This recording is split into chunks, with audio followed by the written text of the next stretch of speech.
বলি না কাউকে, গৃহস্থে থাকতেই কড়ক শীতের ভিতরে বরফের মতো জল শরীর দিয়ে জল বেরোত, ঘামের মতো ঘর মাখত, শ্বেত যেটা, হ্যাঁ ওটা একটা বিকার, একটা বিকার শ্বেত।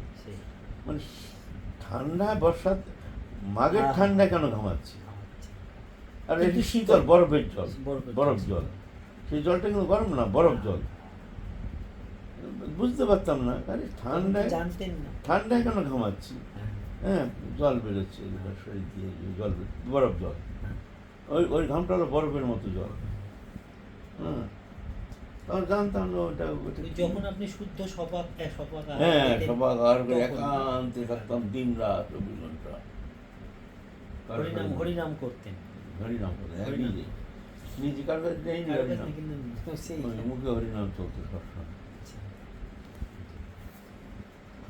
তোমাদের পানিহাটি দণ্ডবর্ষতলা বসে থাকতাম গিয়ে, এপার থেকে 6 পয়সা লাগতো, একানা আমার 6 পয়সা, 6 পয়সা দিয়ে ওপারে গঙ্গায় চলে যেতাম নৌকায়, দণ্ডমহল ওটা ফাঁকা তো কেউ নেই, একান্ত, ওখানে গিয়ে বসে থাকতাম এরকম।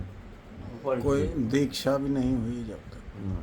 তাহলে বাবা মানে এটাই আপনার নিজের জীবন থেকে এইটাই প্রমাণ পাওয়া যায় যে এক হরিনাম না পেয়ে নিজের চেষ্টায় হরিনাম করেও সেই অষ্টসাত্ত্বিক বিকারত্বে পৌঁছানো যায়।